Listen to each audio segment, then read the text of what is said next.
Hello everyone. Last video में हमने बात की थी कि अकाउंटिंग होती क्या है एंड अकाउंटिंग इम्पोर्टेंट क्यों होती है, अकाउंटिंग के यूजर्स कौन कौन से होते हैं, जिसमें हमने डिटेल में पढ़ा था कि अकाउंटिंग का मतलब क्या होता है। अकाउंटिंग एक लैंग्वेज है बिजनेस की, जहां पर हम अपने सारे ट्रांजैक्शंस को रिकॉर्ड किए जाते हैं एंड इसके यूजर्स कौन कौन से हैं, अकाउंटिंग हमारे लिए क्यों इम्पोर्टेंट है। तो इसकी आप लास्ट वीडियो में चेकआउट कर सकते हो कि अकाउंटिंग क्या होती है, इसका मतलब क्या होता है। एग्जाम्पल्स के साथ हमने इसको एक्सप्लेन किया था। तो आज के वीडियो में हम समझेंगे कि इसकी कैरेक्टरिस्टिक्स कौन कौन सी हैं, इसकी विशेषताएं कौन कौन सी हैं एंड इसके फंक्शंस क्या क्या हैं। देखो, मीनिंग ऑफ अकाउंटिंग सबसे पहले एक इसकी डेफिनेशन देख लेते हैं। आर.एन. एंथनी ने अकाउंटिंग के डेफिनेशन में क्या कहा था? Nearly every business enterprise has accounting system. जितने भी बिजनेस एंटरप्राइजेज हैं, मोस्टली सभी के पास अकाउंटिंग सिस्टम होता है। मतलब कि अगर आप कोई भी बिजनेस एंटरप्राइज देख रहे हो तो वो सब अकाउंटिंग लैंग्वेज का यूज करते ही हैं। It is a means of collecting, summarising, analysing and reporting in monetary terms information about business. तो ये जो डेफिनेशन है ना आर.एन. एंथनी की, ये बहुत कुछ कह जाती है अकाउंटिंग के बारे में। जब आप अकाउंटिंग के प्रैक्टिकल क्वेश्चंस एक बार सॉल्व कर लोगे, क्योंकि अकाउंटिंग एक ऐसा सब्जेक्ट है जो कि बिना प्रैक्टिकल के आप उसके थ्योरी को नहीं समझ सकते, लेकिन अगर एक बार आपने इसके प्रैक्टिकल को अटेम्प्ट कर लिया तो उसके बाद थ्योरी बहुत ईजी हो जाएगी। क्योंकि थ्योरी से आपको समझ में आ जाएगा कि अच्छा हाँ, मैंने ये किया था, मैंने पहले जर्नल बनाया था, मैंने फिर लेजर किया था, मैंने फिर ट्रायल किया था, फिर बैलेंस शीट बनाई थी, सब कुछ समझ में आ जाएगा। तो ये जो डेफिनेशन में क्या कहने की कोशिश कर रहा है, जो बिजनेस एंटरप्राइजेस के पास अकाउंटिंग सिस्टम होता है, इसका मतलब है इंफॉर्मेशन को कलेक्ट करना। जहाँ मतलब हम हमारी जो बिजनेस की इंफॉर्मेशन है हम उसको कलेक्ट करेंगे, हम इन सबको एग्जाम्पल्स के थ्रू समझने वाले हैं ताकि आपको इसे समझना बहुत आसान हो जाए। उसके बाद कलेक्टेड इन्फॉर्मेशन को हम समराइज करेंगे, जिसका मतलब हम आगे समझेंगे, फिर हम उसको एनालाइज करेंगे, फिर उसको हम मॉनेटरी टर्म्स में रिपोर्ट करेंगे हमारी जो बिजनेस की इंफॉर्मेशन है उससे, कि हमारी अकाउंटिंग हो जाएगी। तो ये सब कुछ क्या कहने की कोशिश कर रहे हैं, आगे हम इसके कैरेक्टरिस्टिक्स में इस बात को समझेंगे। ठीक है, कैरेक्टरिस्टिक्स क्या क्या है अकाउंटिंग की? सबसे पहली इसकी विशेषता कहती है कि अकाउंटिंग एक आर्ट भी है और एक साइंस भी है। देखो, accounting is an art as well as science. इसका क्या मतलब है? मतलब ये कहने की कोशिश कर रहा है कि अकाउंटिंग सिर्फ एक लैंग्वेज नहीं है, ये एक आर्ट भी है। मतलब जब आप अकाउंटिंग कर रहे हो, एक तरीके से आप एक आर्ट को भी परफॉर्म कर रहे हो, और एक साइंस भी है। ये साइंस कैसे है और आर्ट कैसे है? आर्ट का मतलब होता है एक ऐसी technique of attaining some predetermined objectives. Art का मतलब होता है, आर्ट एक ऐसी टेक्निक है जहां पर हम कुछ प्री डिटरमाइंड ऑब्जेक्टिव्स को अटेन करने की कोशिश करते हैं। अकाउंटिंग एक आर्ट है जहां पर हम रिकॉर्ड करते हैं, क्लासिफाई करते हैं, समराइज करते हैं बिजनेस ट्रांजेक्शन्स को within a view to ascertain the net profit and financial position of the business enterprise. तो अकाउंटिंग हम किस लिए करते हैं? ताकि हम अपने बिजनेस एंटरप्राइज की जो इंफॉर्मेशन है, हमारे बिजनेस में हमें टोटल नेट प्रॉफिट कितना हुआ, हमारे बिजनेस की फाइनेंशियल पोजीशन क्या है, इन सबको रिकॉर्ड करने की, क्लासिफाई करने की, समराइज। मतलब H2 अगर 2 हाइड्रोजन प्लस ऑक्सीजन को मिला दिया जाए तो पानी ही बनेगा। साइंस इस बात में बहुत ज्यादा रिजिड है कि ये चीज ऐसे ही होती है। साइंस के बहुत ज्यादा स्पेसिफाइड प्रिंसिपल्स हैं जो कि यूनिवर्सली वैलिड भी है। In this respect, accounting is also a science since it is also an organized body of knowledge, क्योंकि ये भी एक organized body of knowledge है। मतलब एक तरीके से इसका भी एक ओरिजिन है कि यहाँ से साइंस की उत्पत्ति हुई थी और यहाँ से हमारी अकाउंटेंसी की उत्पत्ति हुई है, based on certain specified principles and accounting standards, जो कि बहुत सारे सर्टेन स्पेसिफाइड प्रिंसिपल्स पर बेस्ड है कि अगर आपने इस अकाउंट को डेबिट किया तो जो दूसरा अकाउंट है वो क्रेडिट आपको करना ही होगा। हर बैलेंस करने के लिए आपको डेबिट एंड क्रेडिट दोनों का जो बैलेंस है वो सेम ही आएगा। ठीक है, अकाउंटिंग स्टैंडर्ड्स के कारण। तो इस प्रकार से अकाउंटिंग एक आर्ट भी है और एक साइंस भी है। इसका थ्योरेटिकल पोर्शन, अकाउंटिंग का जितना भी थ्योरेटिकल पोर्शन है, आपको थोड़ा बोर लग सकता है, लेकिन एक बार आप इस अकाउंटिंग की थ्योरी को समझ लो, उसके बाद हम इसके प्रैक्टिकल्स को अटेम्प्ट करेंगे एंड प्रैक्टिकल को अटेम्प्ट करने के बाद जब दोबारा आप इस थ्योरी को विजिट करोगे, ये थ्योरी आपके लिए बहुत ज़्यादा आसान हो जाएगी। तो भले ही आपको बोरिंग लगे, लेकिन प्लीज़ पूरा लेक्चर देखना, क्योंकि इसके बिना प्रैक्टिकल नहीं हो सकती। और एक बार जब प्रैक्टिकल हो जाएंगे तो उसके बाद वापस थ्योरी पर आकर उसको समझना बहुत ईजी हो जाएगा। ठीक है। तो हम जितने भी अपनी जो थ्योरी है उसके थ्योरी को हम कोशिश करेंगे कि ज़्यादा से ज़्यादा रियल लाइफ एग्जांपल्स के थ्रू समझें, ताकि उसको समझना ज़्यादा आसान हो जाए, क्योंकि अकाउंटिंग एक ऐसी लैंग्वेज ही है जो वाकई में हमारी रियल लाइफ से हमें कनेक्ट कराती है। बिजनेस एक ऐसा सब्जेक्ट है जो आपको अपनी रियल लाइफ में लेकर के जाएगा, आपको बताएगा कि ये सिर्फ एक पढ़ाई नहीं है, इसको आप अपनी रियल लाइफ में भी अप्लाई कर सकते हो। ऐसे कॉमर्स की इकोनॉमिक्स भी सिर्फ एक सब्जेक्ट नहीं है। इकोनॉमिक्स में जो आप मेजर कॉन्सेप्ट्स पढ़ोगे, लाइक डिमांड है, सप्लाई है, वो सारे की सारी चीज़ें आपकी रियल लाइफ से भी रिलेट करेंगे कि किस प्रकार से डिमांड किसी भी वस्तु की कीमत को अफेक्ट कर सकती है, कौन कौन सी ऐसी वस्तुएं होती है जिनकी अगर कीमत भी बढ़ जाए तो भी उनकी डिमांड और ज़्यादा बढ़ जाती है, ऐसा क्यों होता है। ये सब कुछ जब इकोनॉमिक्स के कॉन्सेप्ट में हम पढ़ते हैं और उनको रियल लाइफ से कनेक्ट करते हैं तो उनको समझना आसान हो जाता है।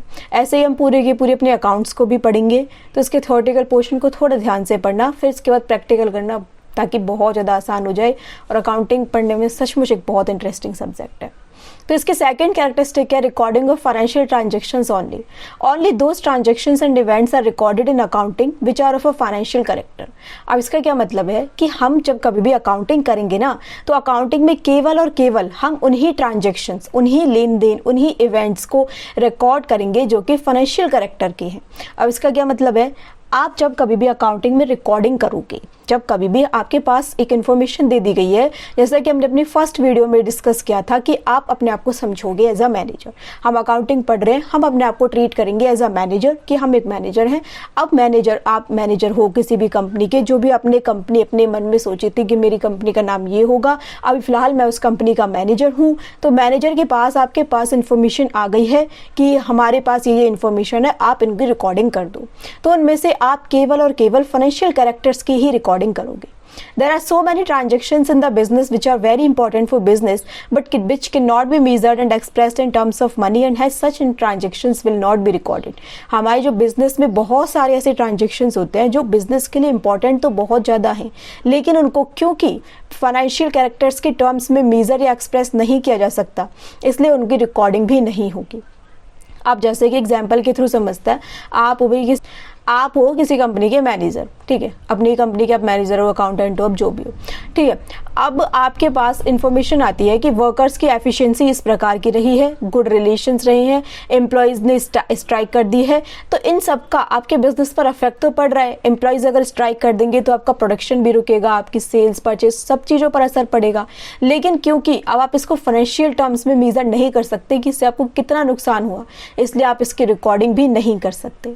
Though these events affect the earnings of the business adversely, but as no one can measure the effect of such events in the terms of money, these will not be recorded in the books of business. ठीक है। Next इसकी characteristics कहती है recording in terms of money. जब कभी भी हम record करेंगे तो हम उनको मनी के टर्म्स में रिकॉर्ड करेंगे। देखो, जो इससे पहले की जो कैरेक्टरिस्टिक थी वो थी फाइनेंशियल कैरेक्टर को लेकर, कि उसको एटलीस्ट तुम फाइनेंस के रूप में मेजर तो करो, ठीक है। All transactions are expressed in monetary terms for uniformity and easy understanding. देखो, अगर हम हमारे जितने भी ट्रांजेक्शन्स हुए, भले ही वो फाइनेंशियल नेचर के थे, लेकिन हम उनको डायरेक्टली रिकॉर्ड करते चले गए, लेकिन उनमें हमने उनको मनी के टर्म में रिकॉर्ड नहीं किया, तो ये बहुत मुश्किल हो जाएगा कि वाकई में हमारे बिजनेस का क्या हालचाल चल रहा है। जैसे कि एक बिजनेसमैन ने परचेज की 200 chairs and 10 tables, their value in terms money will be recorded in the books. भाई, बिजनेसमैन हमारे पास आता है, बोलता है कि मैंने अपनी कंपनी के लिए 200 चेयर्स खरीदी हैं और 10 टेबल्स खरीदी है, ठीक है। तो अब ऐसा तो है नहीं कि अब इनको डायरेक्ट बुक में लिख देंगे कि 200 चेयर्स वर परचेज, 10 टेबल्स वर परचेज। हमें इनकी जो वैल्यू मनी के टर्म में है वो भी नोट करनी जरूरी है, ठीक है। तो ये इसकी कैरेक्टरिस्टिक है। In a small business where the number of transactions is quite small, जो छोटे छोटे बिजनेस होते हैं जहाँ पर ट्रांजेक्शन्स कम होते हैं, उन ट्रांजेक्शन्स को तो सबसे पहले जर्नल बुक में लिख दिया जाता है, ठीक है। सिर्फ आपने एक जर्नल पेपर बनाया, उसमें अपने ट्रांजेक्शन्स को लिख दिया। लेकिन जो बड़े बड़े बिजनेस होते हैं जहाँ पर ट्रांजेक्शन बहुत ज़्यादा है, जर्नल को और भी कई सारी सब्सिडरी बुक्स में डिवाइड कर दिया जाता है। मतलब जब हम जर्नल बनाएंगे ना, हम जब जर्नल प्रॉपर बनाएंगे, एक वो जर्नल पेपर के थ्रू हम जितनी भी हमारी कुछ सब्सिडरी बुक्स बनेंगी, cash book, purchase book, sales book, purchase return book, sales return book, bill receivable book, bill payable book and journal proper, तो इन सब चीज़ों के थ्रू और ज़्यादा हमें लेजर में इनको ट्रांसफ़र करना ईजी हो जाएगा, ठीक है। फिर है क्लासीफाइंग। जब हमने अपने जो बिजनेस के जो ट्रांजेक्शन्स है हमने उनको रिकॉर्ड कर लिया जर्नल में या सब्सिडरी बुक्स में, अब हम अपने ट्रांजेक्शन्स को क्लासीफाई कर देंगे। क्लासिफिकेशन का मतलब होता है कि जो सेम नेचर के जो ट्रांजेक्शन्स है उनको एक ही ग्रुप में डाल देना। In the book in which various accounts are open is called ledger. जो जिस बुक में हमारे जो वेरियस अकाउंट्स लिखे जाते हैं उनको लेजर कहा जाता है। जैसे कि मान के चलिए कि हमारे बिजनेस में ट्रांजेक्शन्स होते जा रहे हैं, हमने बहुत बार देखो कैश का तो अलग से अकाउंट बनेगा ही, क्योंकि हर हमारी ट्रांजेक्शन में मोस्टली ट्रांजेक्शन्स में कैश अफेक्ट होगा ही होगा। ट्रांजेक्शन्स को हम क्लासीफाई कर देंगे वेरियस कैटेगरीज में, like asset, liabilities, income, expenses. अब मान के चलते हैं कि हमने रेंट बहुत बार पे किया है अपने बिजनेस में, ठीक है, तो हम एक रेंट का हम एक अलग से अकाउंट बना देंगे कि जब कभी भी हमें देखना हो, अच्छा हमने रेंट इसको पे किया था, इतना हमने पे किया था, इस डेट को हमने पे किया था, तो हमने सारे ट्रांजेक्शन्स को जो एक ही नेचर के हैं उनको हमने अलग तरीके से उनका एक सेपरेट अकाउंट बना दिया। तो दिस इज कॉल्ड क्लासीफाइंग, ठीक है। फिर हम उनको समराइज करेंगे। समराइज का क्या मतलब है कि हम अपनी क्लासीफाइड डेटा को इस प्रकार से प्रेजेंट करें कि जो कि दूसरों को समझने में आसानी हो जाए। This involves the balancing of ledger accounts and preparation of trial balance with the help of such balances. पहली कैरेक्टरिस्टिक्स में हमने क्या कर लिया, हमने अपनी ट्रांजेक्शन हमें मिल गई, इन्फॉर्मेशन मिल गई, ट्रांजेक्शन हमें मिल गई, हमने एक जर्नल पेपर रेडी किया, उसके थ्रू हमने अपनी सब्सिडरीज भी बना ली, cash book, purchase return book, फिर हमने उनको लेजर में भी ट्रांसफर कर दी, ठीक है। Recording, classifying and summarising are also termed as process of accounting और अकाउंटिंग साइकिल। अब ये अकाउंटिंग साइकिल होती क्या है, ये बहुत इंपॉर्टेंट है अकाउंटिंग साइकिल। प्रैक्टिकल क्वेश्चंस के बाद ये इसको समझना तो बहुत ही ज़्यादा इजी हो जाएगा। देखो सबसे पहले क्या होता है, हमारे पास आई सबसे पहले ट्रांजेक्शन्स। चलो एक एग्जांपल ले लेते हैं। हमारी एक शॉप है, शॉप पे हमने कपड़े खरीदे, ठीक है, हमने 100 टी-शर्ट्स खरीदी। अब हमारे पास ट्रांजेक्शन्स आ गई कि हमने 100 कपड़े खरीदे हैं, और भी हमने काफ़ी सारी ट्रांजेक्शन्स की, रेंट पे किया, सैलरी पे की, हमारे पास कहीं से इंटरेस्ट आया, हमने किसी को सेल की, सारे ट्रांजेक्शन्स हमारे पास आ गए। ट्रांजेक्शन्स को हमने शिफ्ट कर दिया जर्नल में। हमने जर्नल एंट्री जब हम करेंगे इसको हम समझेंगे। हमने फिर उनको लेजर में ट्रांसफर कर दिया। अब जब उनको लेजर में लेके गए तब इन दोनों के बीच में एक और हमने अपनी बुक्स बना ली थी, subsidiary books, cash book, purchase book, sales book की सारी बुक्स हमने रेडी की। फिर जब हमने लेजर बना लिया, लेजर के बाद हम उसको लेके गए ट्रायल बैलेंस में, और ट्रायल बैलेंस से हमने बना लिया अपना trading P&L and balance sheet. तो इस प्रकार से हमारी अकाउंटिंग साइकिल वर्क करती है।